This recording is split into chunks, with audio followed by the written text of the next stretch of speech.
ሰላም ጤና ይስጥልን የተከበራችሁ አድማጭ ተመልካቾቻችን፣ በዛሬው የሰበር ውሳኔ ዳሳችን ላይ የምንመለከተው የሰበር መዝገብ ቁጥር 186348 ሲሆን በመጋቢት 30 ቀን 2013 ዓ.ም የተሰጠው ውሳኔ ነው። ጉዳዩ የገጠር መሬትን የተመለከተ የሁከት ይወገርልኝ ክስ ነው። ዝርዝር ጉዳዩን ስንመለከተው ከሳሽ ለ24 ዓመት የያዝኩትን መሬት ተከሳሽ መታ ሁከት የፈጠረችብኝ ስለሆነ ሁከት ይወገርልኝ ክስ አቅርበዋል። ተከሳሽ ደግሞ አከራካሪው መሬት ከአባቴ በውርስ ያገኘሁት ነው ብለዋል። በዚህ ረገድ ሰበር የያዘው ጭብጥ ስንመለከት ክሱ ሁከት ይወገርልኝ ሆኖ ሳለ ይዞታው የማን ነው የሚል ጭብጥ መያዙ ልክ ነው ወይስ አይደለም የሚለውን ይዞ አከራክሯል። በመጨረሻም ሰበር የሰጠውን ትንታኔ ስንመለከት አንደኛ፣ ማንኛውም ሰው ወይም ዜጋ በንብረቱ ላይ ከሚፈጸም የመብት ጥሰት በሕግ ጥበቃ ሊደረግለት ይገባል። ለዚህ መሰረታዊ ምክንያቱ ንብረቱን በሰላም እንዲጠቀምበት ወይም እንዲገለገልበት ሲሆን፣ ስለሆነም የንብረት ባለቤትነት ወይም ባለይዞታነት ከሚያጎናጽፋቸው መብቶች አንዱ የሁከት ይወገርልኝ ክስ አቅርቦ ባለይዞታነትን ማስከበር ነው። ሁለተኛ፣ የይዞታው መብት የተጣሰበት ሰው ደግሞ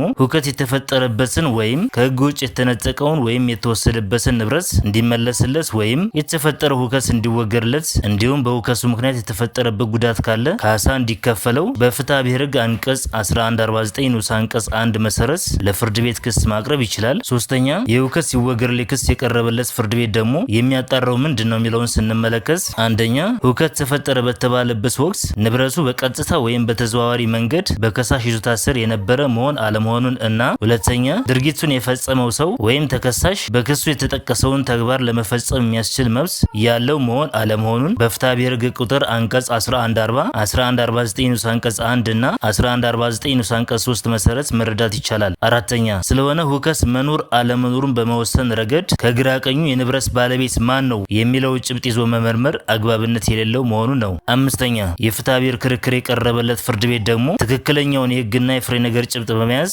ማከራከር እንዳለበት በፍትሐ ብሔር ስነ ስርዓት ሕግ ቁጥር አንቀጽ 246፣ 247 እና 248 ካሉ ድንጋጌዎች መገንዘብ ይቻላል። ስድስተኛ፣ ተከሳሽ ይዞታው የሟች አውራሽ ነው የምትል ከሆነ ይህንኑ በማረጋገጥና የሽያጭ ውሉ በሕግ አግባብ እንዲፈርስ በማድረግ ከሳሽ በሕግ አግባብ ይዞታዋን ለቆ እንዲያስረክባት መጠየቅ ከምትችል በስተቀር በከሳሽ እጅ የሚገኘውን ይዞታ በኃይል ለመያዝ መብት የላትም። ስለሆነ ተከሳሽ በተጠሪ ይዞታ ላይ የፈጸመችው ድርጊት የሁከት ተግባር ነው የማይባልበት ምክንያት የለም። በመጨረሻም ሰበር የሰጠውን ማደማደሚያ ስንመለከት ፍርድ ቤቶች በፍትሐ ብሔር ሕግ ድንጋጌዎች መሰረት የተፈጸመ የሁከት ድርጊት መኖር አለመኖሩን መወሰን ሲገባቸው ከዚያ በላይ በመሄድ በውርስና በይዞታ ባለቤትነት ላይ የሰጡት ውሳኔ መሰረታዊ የሕግ ስህተት አለበት ብሏል።